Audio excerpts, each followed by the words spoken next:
what's one of your favorite dance moves to teach? I would definitely have to say doing a wheelie spin. It's something that Ati Angel, who the girl that I saw when I was in the hospital, taught. She taught me how to do it, and I've been able to teach all the Roulettes how to do a wheelie spin.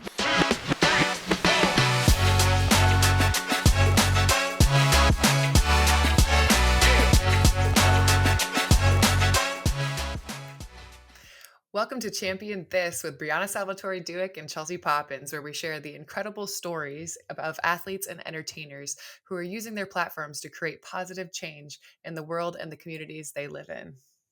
We are so excited to introduce today's guest, Chelsie Hill. She is an absolute powerhouse. Chelsie Hill, to give you a little bit of background, is a professional dancer, community leader. She's a content creator and influencer, a wife, and a mother. In addition to all of that, she's also a serial entrepreneur. She's the founder of Rollettes, which is a Los Angeles based wheelchair dance team that's committed to education, disability representation, and female empowerment. She's also founded the Roulettes Experience, which is the largest women's empowerment weekend for women and children with disabilities. She's also founded the Boundless Talent Showcase, a showcase competition for all genders, disabilities, and talents. And then the last one I'll share here before we dive into her story, she's the founder of Boundless Babes, which is a virtual mentorship society to help women all over the world level up in life by providing tools, community, and leadership building. Welcome, Chelsie. Hi, thank you guys for having me. I know it's so much. Like whenever I have my bio, I'm like, okay, there's a lot going on in my life. Thank you guys so much for having me. I'm so excited to chat about all these different topics. Yeah, we're obviously very stoked to have you on the show. So thanks for joining with us. And I'll kick off the first question. You're obviously an absolute powerhouse and have such an incredible story. You can even see that in just Bree's hype reel of all your accomplishments and everything that you have going on. But to start, when you were 17, you were in a car accident with a drunk driver that damaged your spinal cord. I believe your T10. Is that right? Yeah. That left you paralyzed from the waist down, and the doctor told you, that you wouldn't be able to walk again, and your very first question was, "Will I be able to dance?"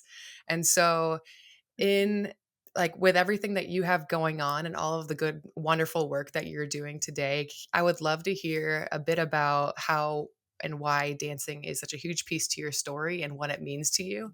So, I would love to hear it. Yeah. So, I was dancing. I started dancing when I was 3, which is, I feel like something that a lot of people say. They're like, oh, I started dancing when I was young. For me, I started competing nationally and regionally when I was 5. So I found a very strong passion for dance at a very young age. I'll be very honest.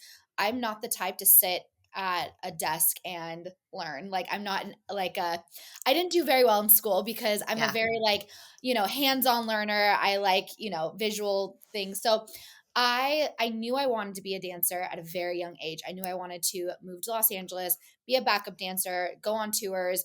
I used to literally watch music videos on MTV every single morning while I was getting ready, imagining myself as those dancers. So I knew that it was just always part of me, but for when I grew up and stuff, I was like, what am I going to do? How am I going to make this a career?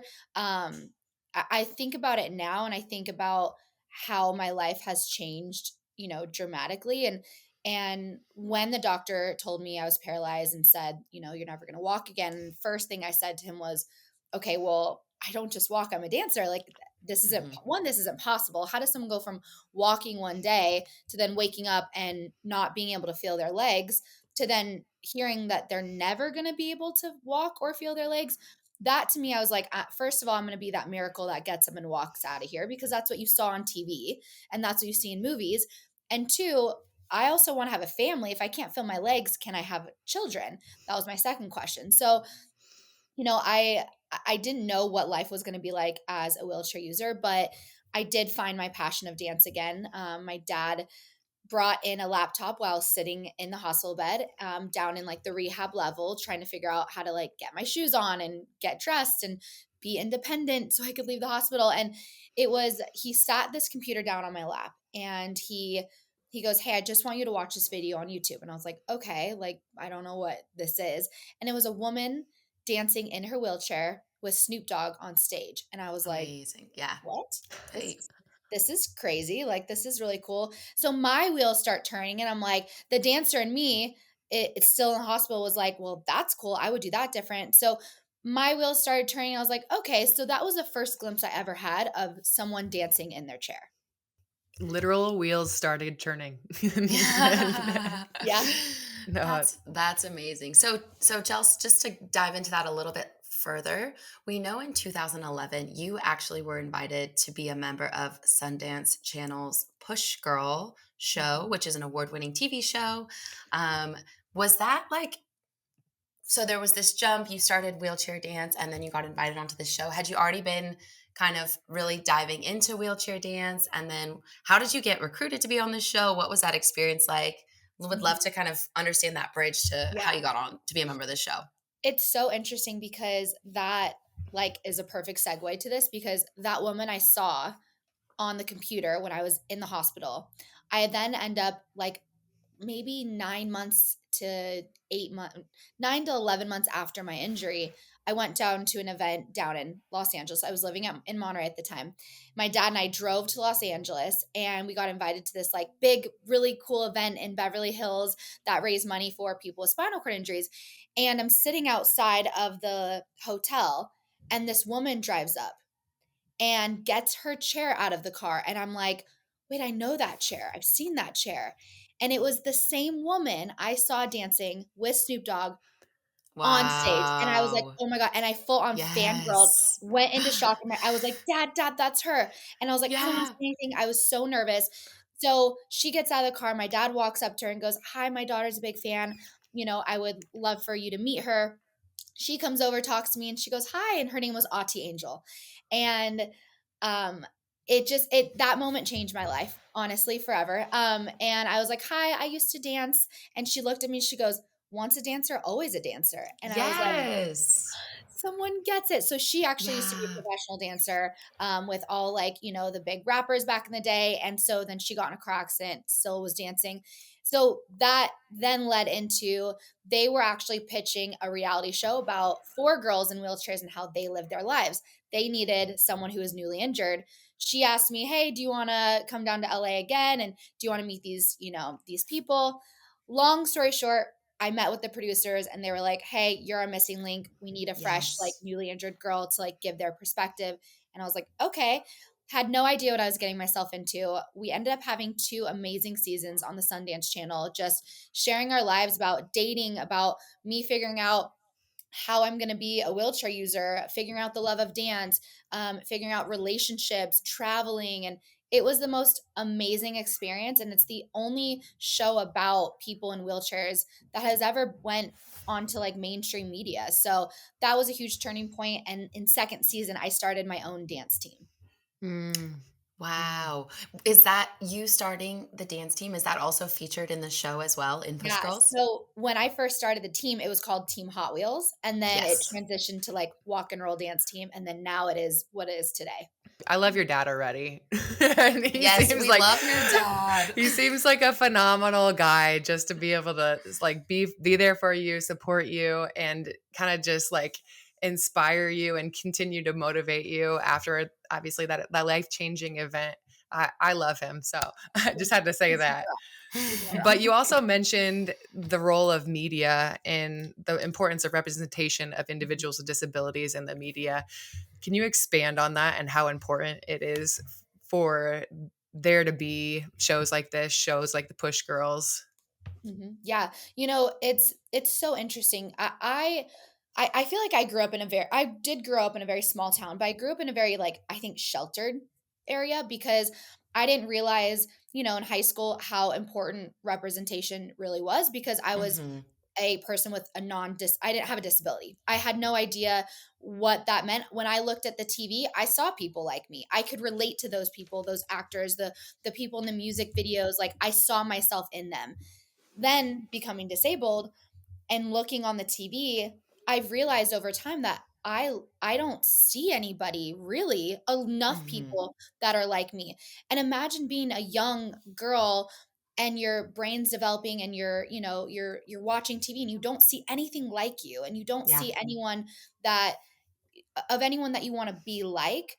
That to me is it's crazy to even think that there's kids out there growing up that don't have that. So to me, being on Push Girls, it gave me a clear understanding of why representation is so important. It doesn't matter what kind of representation, all representation is so important. Yeah. People with disabilities, people of different genders, different colors, different races, different backgrounds. It's so important because that shapes you as an individual, especially someone growing up.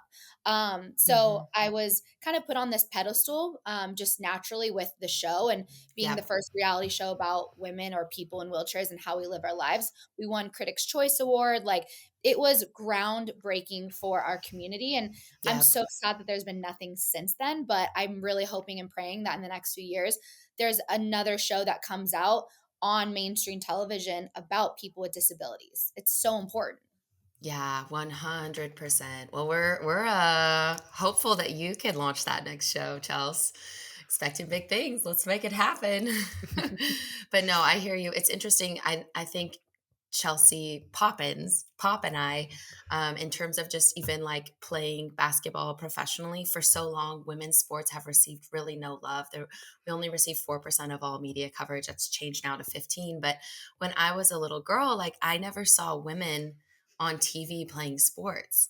And Yeah. for me, I watched this movie on Disney Channel. This will date me. It's called Double Teamed, and it was about these two twins. You know it? Yes, I do. Oh my gosh. So these two twins, these women who ended up playing, they were like the studs of their high Mhm. school basketball team, ended up going to play in college and then professionally. But I literally watched that movie and I went outside the next day and I started, or that night, I started like dribbling in the front yard. I was just trash, terrible. But that was like the thing that I needed to ask my dad to put me on a basketball Mm. team, really. Exactly. But Mhm. yeah, Exactly. And hugely, hugely imagine important. imagine growing up and never seeing that. Like your brain development at those ages is so important because that's when your creative process starts and that's when you start like dreaming and like you have the ability to dream because you're seeing someone like you. Like imagine I have so many girls that come to our camp that we'll talk about later, but that come that their parents are like, thank you so much for doing what you do because my daughter sees themselves in you. And I'm like, I Hmm. couldn't imagine growing up and not seeing that. So, Yeah. anyways, very interesting. I experienced that in a also too because I've been talking to a lot of different schools and going in there and talking about them and their dreams and being able to dream big. But I also understand the other side of what we're talking about right now is it's important for people, athletes like or former athletes like me and Bree and or anybody in whatever platform they're on to go in and talk to our young minds and young girls and boys and everything about what they're capable of because you might be an inspiration to them down the road, whether they see it at that point in time in their life or not. And it's just, yeah, representation is everything. Yeah, it's huge. So let's segue a little bit into you founding the Rollettes. You touched on it a little bit, was in that second year of the TV show Push Girls. I think you founded it in 2012. What was your why for creating this organization? Oh, I go back to my dad.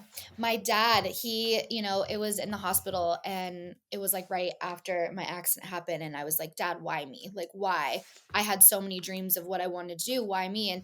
And he told me later on, he was like, "At that moment he was like I was staring at my only child who just became paralyzed and had no idea what her life was going to be like." And he was like, "I was grasping at straws. Like I was grasping at anything." And he was like, "Well, maybe you're supposed to start a nonprofit and you're supposed to raise money and give wheelchairs to people that can't afford them or maybe and he just starts rambling and I remember it was first season he was like first season of Push Girls and he was like, why don't you start your own dance team of girls in Northern California?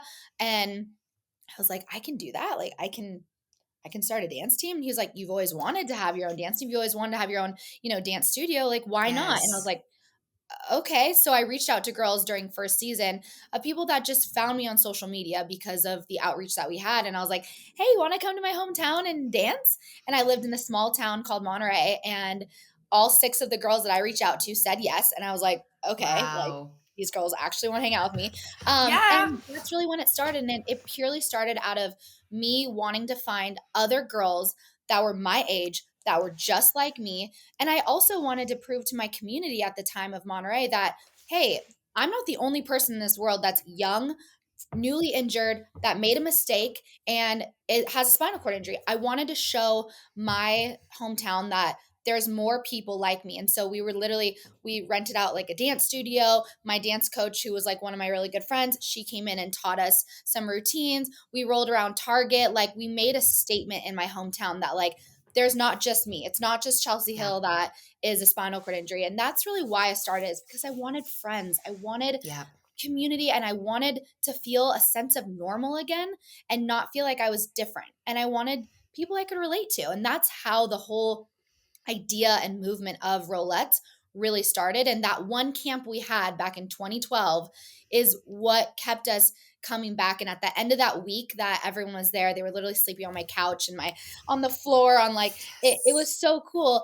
At the end of the week, we had a fundraiser and it was called Dance for Life. And I showed my community all abilities of dance, whether you had an amputation, whether you're a wheelchair user, whether you were deaf, like, it was all different people with different kinds of disability in Monterey come together. We raised money to go around and talk about, disability in high schools. So that's when it really came together. We put a video out online. We needed a name, and then people were calling us.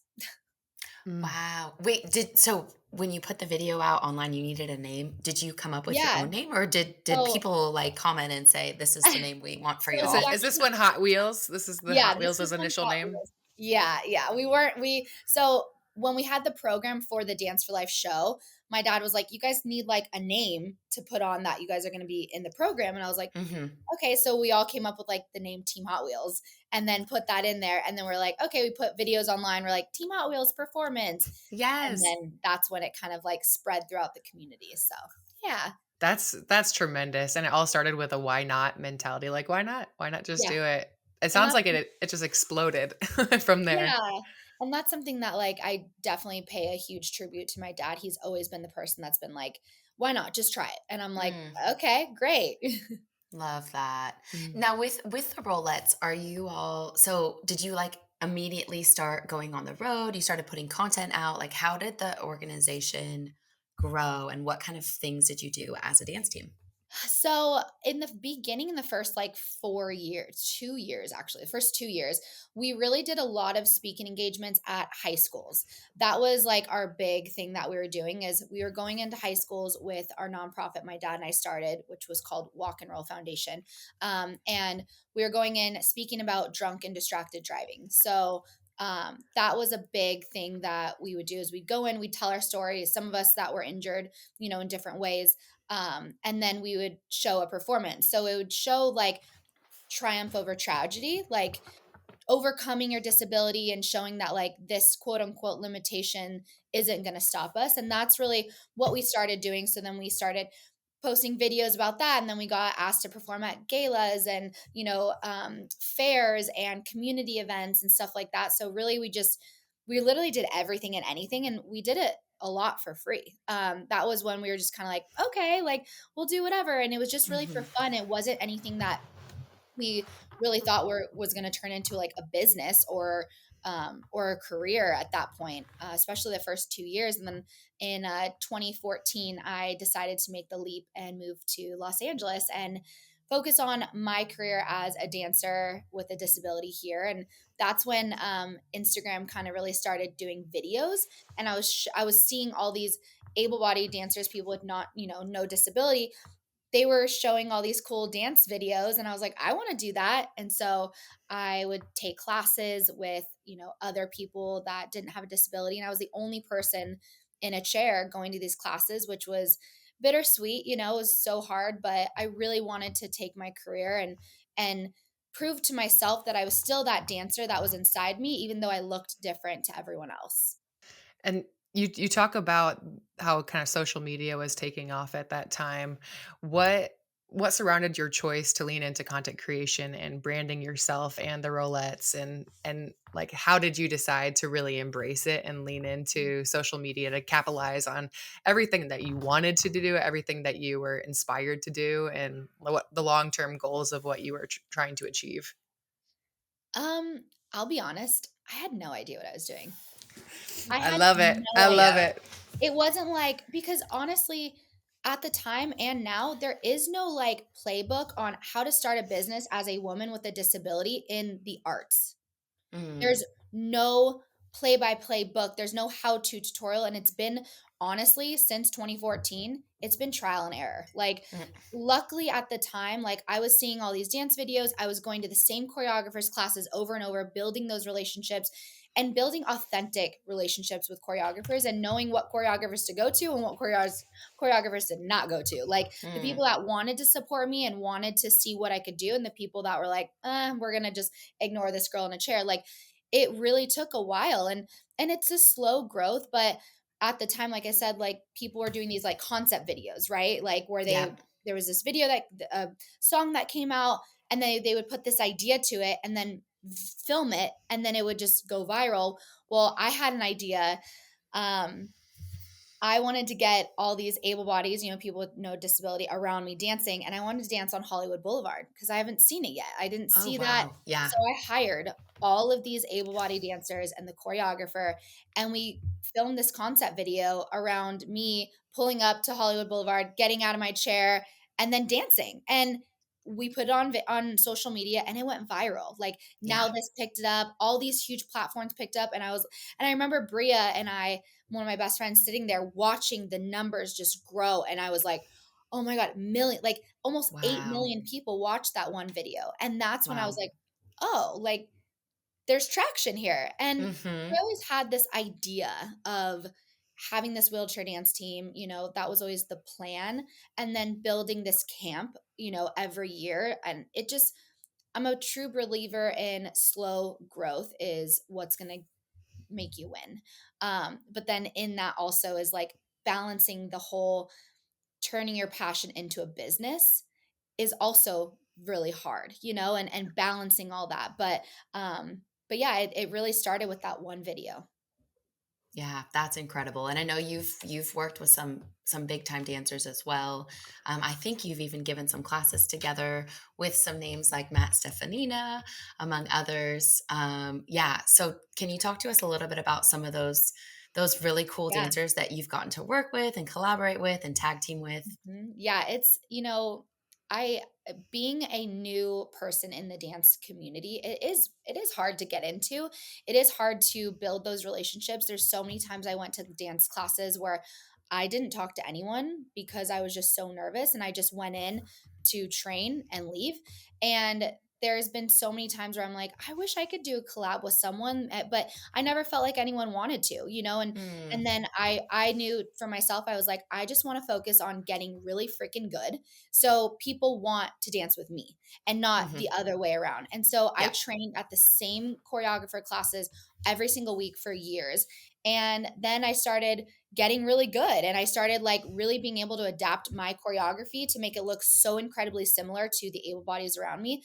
Where when I did take that leap and I did reach out to an influencer or creator in the dance industry, they said yes. And so I've danced with Bryn Nicole, Josh Kalaki, David Moore, Matt Stefanina, little Montana Tucker, so many incredible Kayla Brenda, so many incredible dancers, and I'm so blessed to be able to have those like authentic relationships. But um, it's something that was so hard for me to break into, that once I did show that like other people were open to dancing with someone with a disability, it kind of was just like the snowball effect, that Hmm. it got easier for me to be like, well, I'm just going to reach out to so and so, and I'm going to reach out to, and that's, I think, the underlining thing that a lot of people have this like blockage with is they don't even know how to just start.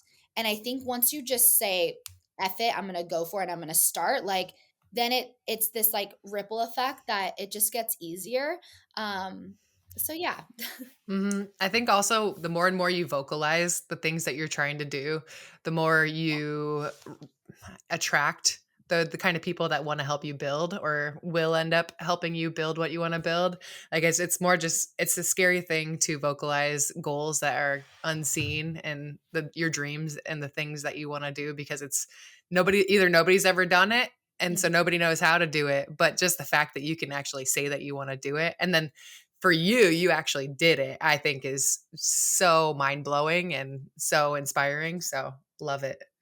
Yeah, 100%. Even, I mean, honestly, like, even with Pop and I starting this podcast, I think it took, candidly, on my side, took some courage. I'd been sitting on this idea personally for a few years, and then praise the Lord, found Pop, who's just an incredible host and collaborator. But even as we're like, reaching out, building out some of our episodes, and then bringing on incredible champions like you, it's like shooting your shot. I'm like, I Yeah. slid into the DMs of like Yep. whomever who plays on the Lakers, like, I think Exactly. there's a process to it, but it's also like being courageous and knowing that you're worthy and like you deserve to be in those rooms. and Yeah. and And Chelsea, I yeah. I also think about it like you're already not doing it, right? So you might as Hmm. well ask because what's the worst they can say? No, you're already not 100. doing it. Yeah. So Yeah. Best advice ever, you're already not doing it. exactly. It's true. Okay, so back to the Rollettes and everything you're doing with them. So talk to us more about the global movement of Rollettes and the term boundless babes. And so you've described the mission to be helping women become community leaders and live independent lives mentally, physically, and emotionally. What impact are you seeing with boundless babes drive within the community? And do you have any specific stories of the work that you're doing and how it's impacted anybody's life? Yeah, the idea of Boundless Babes Society, our mentorship program it started in 2020. We kind of had the idea in December of 2019, like, okay, there's so many girls that come to our camp that we have every year that they always say, I wish I had this all year round. I wish I had more connection all year round instead of just once a year. And so Bria and I, who helped founded Boundless Babes Society, were like, okay, what can we give them if they don't live in Los Angeles and we can't see them every week or every month? Mhm. Well, let's just go virtual. Let's, present like virtual videos and have a curriculum and have like kind of a handbook or a workbook that they go through. And we do Zooms every day or every week. And then we launched it in January of 2020 and lockdown happened in March. Wow, that's It was, wild, that timing. yeah. And we had like 30 girls in the program as like a secret society. Like we didn't, Mhm. we only presented it to girls that we knew had come, years prior. And and it kind of just popped off. Like it was so amazing, especially during COVID. Yeah. Having a community virtually online that had already been started that then no one had a choice but to like do it because you couldn't see anyone. It was just really cool. Like, and then it's just grown where we have like our teen boundless babes and we have our adult boundless babes, and we have over 100 girls that tune in virtually every month to these Zooms that we talk about different topics, and it's really cool to. For me, it was a way for me to give advice through a video that could reach so many people, and from the program we've had girls that started their own company. We have had girls that go out and go back to school and they really go after their dreams. And one girl started her own company called Even If, and it's a virtual like coaching program. We have another girl that Wow. started her own photography business. But so many girls. I mean, one girl is now like a huge model in the disability community, like internationally. Like there's a lot of great success stories from it, and it's just been a great way for all of our actual like our mentors to coach all these girls that want advice and need advice and want to figure out a way to just like start, and someone to keep you accountable for Mm. all of your things that you want to do. Like I love being able to keep other people accountable for their dreams and their goals because I have someone that Yep. helps me with that. So yeah, it's been really cool. We've done it for 4 years now, and don't plan on stopping anytime soon, but just growing and just helping more people, especially with disabilities. So yeah. Mm. I love how Wow. you express the importance of like even you have a mentor while you're mentoring, and that's Mhm. such a special place for you and anybody. And I think everyone should always strive to have somebody who's helping uplift them and to be giving back at that same time. And I love that you're able to do that where you're at right now and with the Rolettes Yeah. as you continue Important. to expand, because you also do the camp, the experience along with it, the women and kids empowerment event. Can you give us a little bit more about what you do through that side of Yeah. things? Yeah, so I started this idea of Roulettes Experience back in 2012, which was that camp that that camp, quote unquote camp back then that I invited the girls to. It was literally just a week to hang out. But then when the videos started going out, we were like, okay, let's get together again and let's hang out again. And then I moved to Los Angeles and I was like, oh, there's more girls with disabilities in Los Angeles. Maybe I can reach out to them. And it went from 7 of us in 2012 to then 8 and then 9 and then 12 and then 14. And then in 2017, I had 30. It was my first year I ever reached out to bring in kids, and I was Yeah. like, oh, maybe there's parents that want to come and bring their kids. We had one girl from Canada that came, one girl from Australia, and then the rest of the girls and the families were from United States. And I had 5 little kids. And then I had I had 28 adults. And 2017, that was the year that I rented out 3 Airbnb houses. I asked a car company that had, accessible vans to donate some cars so we can drive them around. I picked everyone up at the airport. That was the year that the car company canceled on me the night before. Oh, no. My one accessible Airbnb house flooded the night before. Oh And I was my like, gosh. oh my gosh, what am I going to do? Everything's ruined. And I went into full blown panic. Um, Long story short, we ended up figuring it out. But that year, my manager came in at the time. He was new with me. And he started hearing all the stories that the girls were sharing in the back of the van and, in the studio. And he was hearing that girls were saying that they've, one, never traveled by themselves, and two, had never met someone like them with a disability. And at the end of that camp, I had 32 girls coming or whatever. And he goes, what do you want to do? What's your goal with this? You have this camp, you have girls that came in from, 3 different countries. And I was like, I want a ballroom full of women dancing. That's what I want. Yeah. Ballroom full of Beautiful. women with disabilities Yep. dancing, because that's where I grew up. I grew up in the Mm. competitive dance world, going to dance conventions. And he was like, okay. And his background was putting on those big conventions that I used to go to. Wow. Mm. And he was like, all right, get 100 girls there next year in 2018 and we'll get you a ballroom. And I literally looked at him and I was like, one, that's impossible. I don't know 100 girls in wheelchairs, let alone that want to come to Los Angeles, that even know who I am. So I was like, okay, I'll just put it out there. I put it out on social media. And in 2018, we had 115 from 12 different countries that came in. And that's when I Wow. I remember sitting on stage, welcoming everyone, looking out at 115 women in wheelchairs. And I literally was like, oh my gosh, this is real. So Mm. that was the moment that kind of kicked start everything. Now it's called Roulettes Experience, which is now the largest women's empowerment weekend for women and children with disabilities in the world. We have panels that talk about different subjects like pioneering possibilities with all women that have different kinds of disabilities. It's open to all disabilities now, which is so amazing and so different than when it first started because I didn't know anything else. And then we also have kids classes, kids seminars, teen talks, parent discussions for all the parents that come in, significant other meetups. We have a Wow. big party, one of the nights. And then this year we're doing a movie night. We have a pool party. We have 3 different dance classes. And Wow. just a Yeah. lot more. It's 4 days packed into one hotel, which is a whole nother thing that we have to figure out. But it's amazing. It's Rollette's experience. And I just hope one day that it grows to be even bigger. I want a convention center. I have big dreams for it. And, we heavily rely on all of our sponsors and donations to make it happen. And hopefully one day it's co-ed, maybe one of the Yeah. days we'll bring in some guys and hang out. Yes. But yeah, that's what it is. And we also started the talent showcase too. So that has been really cool too.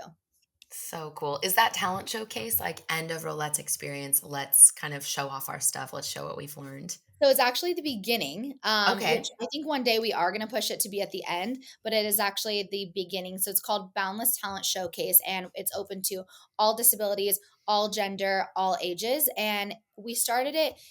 Connor and I, one of our Rolettes team members, we started because our background was the competitive world. Like she also was a competitive dancer, and there's no like platform to showcase talent with the disability like this in the way that Mhm. we grew up in. So we provide this platform and girls come on and guys come on and they sing, act, dance, they have group numbers, they have solos, they play a musical instrument, they showcase their poems like, and then we have our judges that are talent agents, managers, reps, big people with disabilities in the community that are like, very well known. Ali Stroker, who's the first person to be on Broadway. She's one of my best friends. She's going to come and be a judge. Like, then they get Yes. judged and they get scored and they get feedback on their performance. And then they win trophies and cash prizes and all these other things. So it's really cool. I hope it grows more and more. And yeah. 100%. Yeah. We are so excited to watch it continue to grow. And just even, I'm so confident that it will continue to just build so much more momentum.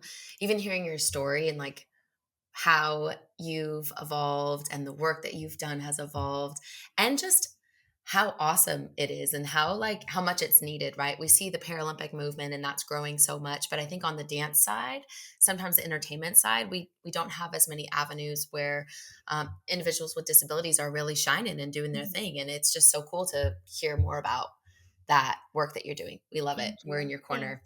Thanks. I remember in 2018 when it was our first time having, the 115 girls come in, and it was after my dance class, and this is like one of the like the stories that like really hit home to me. And it was a woman who flew in from Canada, and I was saying hi to everyone after my class, thanking them, and she rolls up to me and she grabbed my hand. She was like, "I just want to say thank you," and she starts sobbing. And Hmm. she was like, "Because of you, I finally have friends with disabilities." She was like, she, has cerebral palsy. She's always had a disability her whole life. And she was like, "I've never met someone else with a disability like this." She was like, "I finally have friends. I'm going on my first trip with them." Like, and she was like, "And that's because of you." And that's when I realized, like, whoa, like I can touch just so many lives, but it's the women and the people that come to the event that really make the event what it is. And I can't do that alone, and it's all the Rollettes that help out and volunteer every single year. Like it's a community, and it really takes a tribe to do it. But that was a moment where I was like, whoa, okay, this is bigger than I thought it was. I love that. So, so cool. So, to switch gears a little bit, we want to talk about you becoming a mother to Aw. baby JJ. You and Jay had your daughter about a year and a half ago. Mhm. What is it like being a first time mom? And we know, obviously being a mom is incredible, but there also are some hurdles that can come along with that. Would love to hear just, yeah, about that experience and what it's been like. Yeah.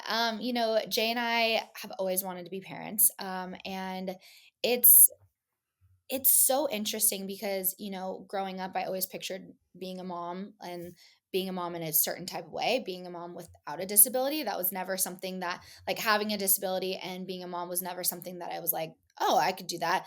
And then I've always just, like we are talking earlier, I've always been the type that's been like, all right, let's just try it. Like, okay, let's just try it. And I didn't know if I could get pregnant. My, doctors didn't say yes or no. They were like, we'll see.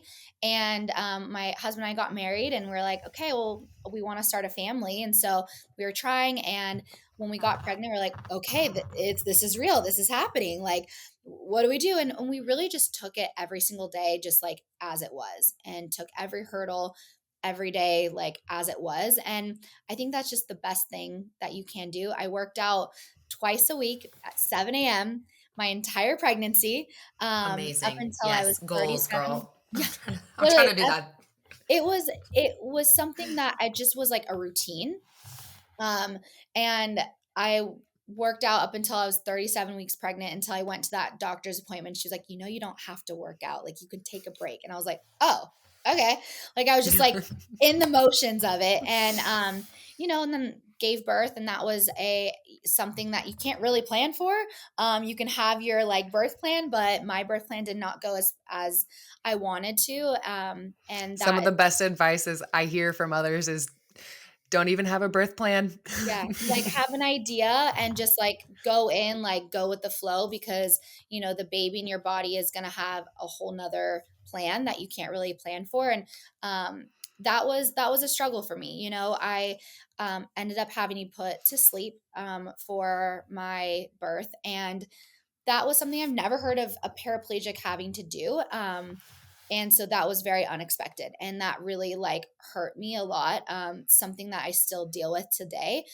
Because going from someone that had a car accident, had the car accident, I was knocked out, I woke up and I was paralyzed. And then for me, I was going in to give birth and then had to be put to sleep after 14 hours of no meds and laboring for 14 hours. Wow. Yeah. I had to be put to sleep and I woke up and I was a mom, and that like traumatic like experience for me like was so hard. But hearing her cry for the first time was so beautiful, and like it's been a roller coaster ever since. And being a mother with a disability is freaking hard. Now, I'm not going to Mm, lie. It is literally the hardest but also the best experience I've ever been through.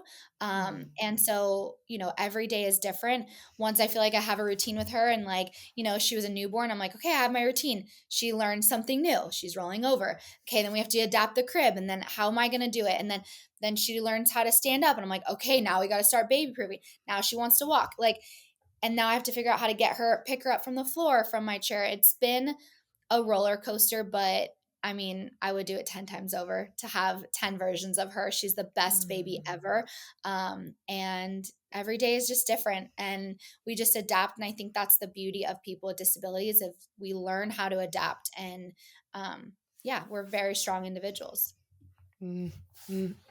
And we talked previously about how you like people reach out to you telling that you make it look so easy, you make it look so good and easy, but also I think just sharing your story right now is it's very important to also show the flip side of it, Mhm. and the struggles that you face and the hurdles along with that, like your disability and taking care of a kid and a growing family. Like it's tough Yeah, already just expanding a family and learning how to find a new routine with a baby.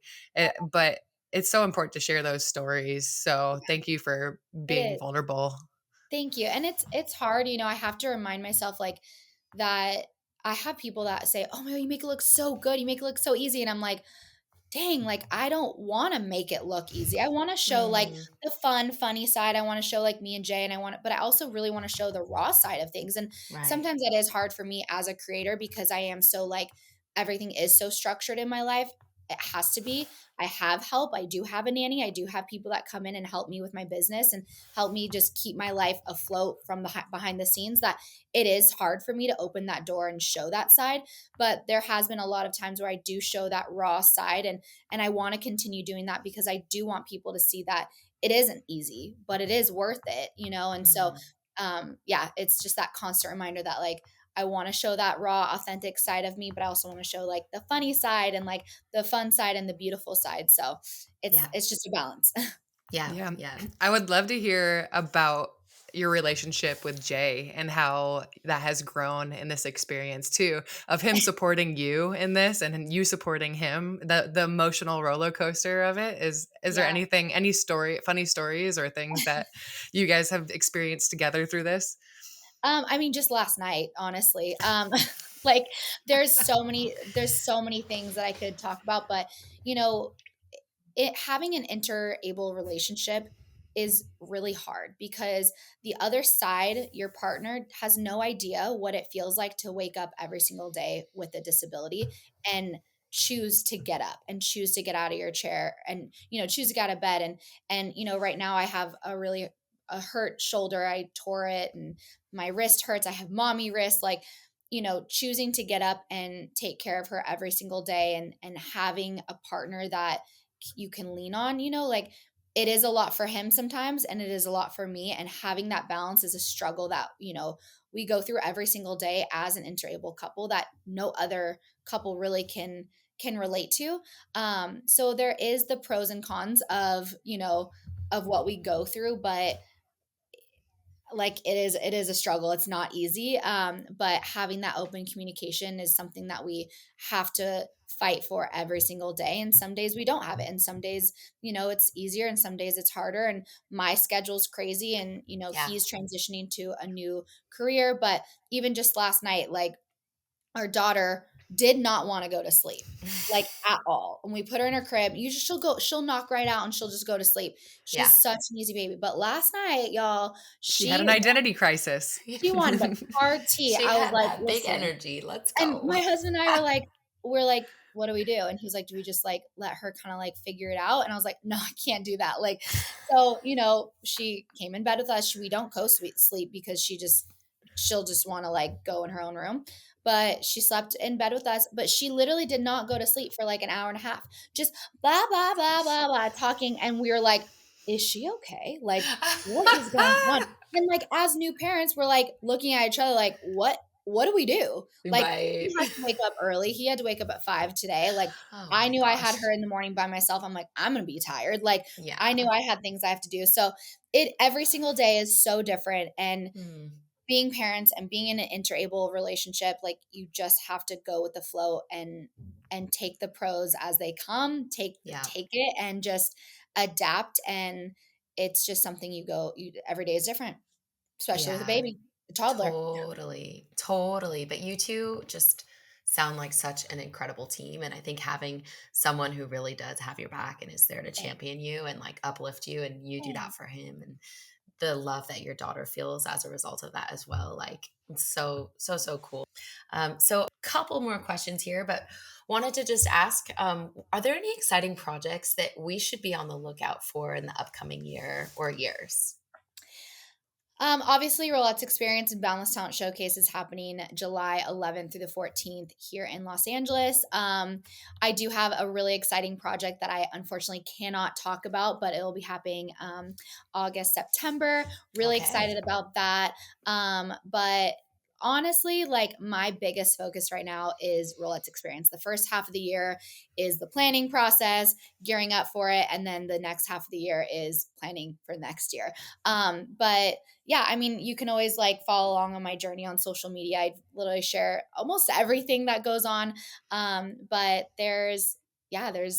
I mean, it's weird to say nothing really yet, but I know that there's stuff that's going to be coming. It comes in all the time. We have a lot of performances coming up with the Rollettes. So yeah, a lot of new ideas and ventures that I want to do, but all takes time. So you have a lot coming down the pipeline, but has there been any collaborations that are like highly memorable or one of your favorite collaborations that you can speak of? I would say one of my favorite moments in my career was being on Ellen and Mm. being able to say I danced on Ellen. That was something that I remember my dad telling me in the hospital. He was like, maybe one day you'll be on the Ellen show. And I was like, what? Like, he was like, maybe you could share your story and, dance. And I remember seeing, I remember seeing dancers on the Ellen show. And for me, I was like, is that possible? And when I did a collaboration with Josh Kalaki with Red Bull, and then we got that offer to be on the Ellen show to share my story and dance that we did. It was honestly a dream come true. And I'll be honest, in that moment, it was one of those things that I was like so caught up in it that I didn't get to sit back and go, wow, I did that. Like it happened. Like not a lot of people can say they were on the Ellen show. And I look back and I'm like, wow, I'm so proud of myself and Josh. And that then turned into a dance tour we did on the East Coast with a bank. Like there's so many things that happen and that have happened that I'm beyond thankful for, and so many collaborations with like Matt Stefanina and Josh and David Moore and like just people that have met me in my dance career that genuinely have supported me that I am beyond thankful for. Bryn Nicole has been a huge support to me. I mean, my manager has been a huge support. Like Mhm. everyone just believes in what we're doing, and I just feel very blessed for all the people that have come into my life to not only help me in front of the camera but also behind the scenes to make it so I can do what I do. Mhm. So cool. Those are some epic collaborations and epic moments being on Ellen and getting and Definitely. working with some of those And then awesome also creators. also, I was the first wheelchair user to be on the cover of Women's Health last year. That was Let's go. incredible. How Like, do you how forget that? I know. mommy brain, but I was 4 months postpartum, and I remember I got the email, like, literally right after I gave birth, and I was like, "This is not real. This is not real." And, it was, and I flew out to New York for 36 hours because I was like, "I can't be away from my daughter." But I remember thinking, like, "Why me?" First of all, like, and then also, like, I'm not in the best, like, I'm not physically the best that I have ever been. Like, I've used to be a lot stronger, but I just gave birth, and that was a reality check for me that I was like, Chelsea, it's not about what you look like. It's Mm, about what you've done, what you feel. Like, it's not always about what's on the outside. Like, so, and I was like, yeah. wow, okay, I do deserve to be that. I just gave birth to a child. Like, so, Yes. anyways, that was really cool. So, big moment. Big Yes. moment. Oh, that's so, so cool. I love that. I love that. So before we wrap up and head to our lightning round, we like to end every podcast with asking our guests any advice that they have for listeners in terms of following their dreams, really being unafraid as they chase after those dreams. And then in the same respect, they can use their giftings and their platform to also make the world a better place.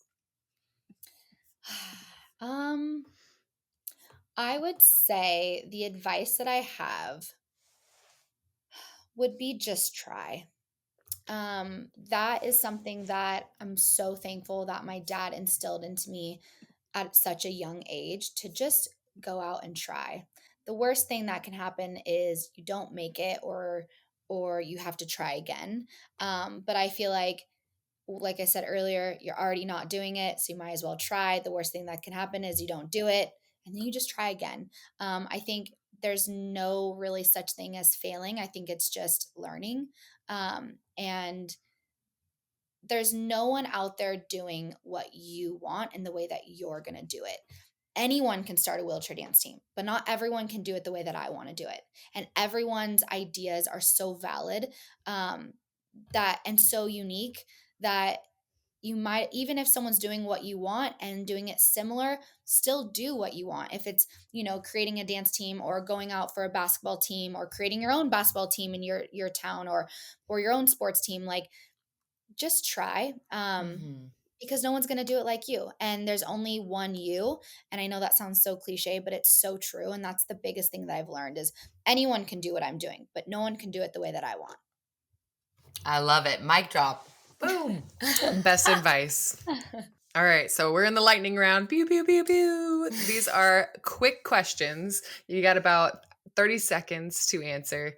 First question. You've traveled across the world for dance. Which country has the best dance culture? Italy. Oh, no hesitation. Really? Oh yeah, Italy Oh, for sure. okay. The UK Why? is really Italy, because we got to perform in Italy. We did a whole week's tour. The Rollettes got to go and do a whole disability dance week, and that was so cool. And just seeing all the arts and seeing how transformative they are in dance was so amazing. Our next goal is to go to the UK, because our UK presence is huge. So, and Amazing. they have We're so stoked much for going on over that. there. I love that you said Italy also, because that's my motherland. So shout out to the Italians. Love that. I would expect nothing less. Okay, next question. What is one of your most memorable dance performances? Oh my gosh. Oh, that's so hard. I would say, like, performing at World of Dance with the Rollettes. That's huge. But there's honestly been so many, but that's like lightning round. That would say World of Dance. All of the World of Dances that we performed at, but especially the last one we just did. It's on our YouTube channel if you guys want to see it. Amazing. We'll link it in the show notes. Okay. All right, next question. What's one of your favorite dance moves to teach? So you teach digital creators. Are there any stories attached to that specific dance move that you can share with us? I would definitely have to say doing a wheelie spin. It's something that Ati Angel, who the girl that I saw when I was in the hospital, taught. She taught me how to do it, and I've been able to teach all the Rollettes how to do a wheelie spin. It is my favorite thing. It's something that it's definitely like her move, that she, really did. So I would definitely say the wheelie spin by Ati Angel. Love Has there it. been any epic fails of people attempting it? Me, yes. I fell and smacked my head on the concrete on first season of Push Girls on Oh national no. television. So, Oh yeah, no. but you know what? You just get up and you try again. Happens to the best of us. That's Yeah. rough. Okay, last question. Do you have an alter ego on the dance floor? I do. She doesn't have a name, but I am Chelsea in real life, and then whoever that is on the dance floor is definitely a different version of me. Depends on the routine and stuff, but I definitely love to leave that personality on the dance floor. And yeah, I have an alter ego. I just don't have a name for her yet, and I should get a name. You can still call her Chelsea, but like with an EA. Ooh, little twist to it. Love that. I love it. Well, thank you so much for joining us, Chelsea. It's been tremendous to hear your story and your heart behind the Roulettes and everything that you've been doing. To our followers, thank you for listening. It's been amazing to have you guys listen. If you like it, like, share, follow, send us your feedback. All of Chelsea's information, social media profiles, and everything she has going on will be in our show notes. And to follow her journey, and if you want to be a part of her journey, she'll have some more information for you. So thank you.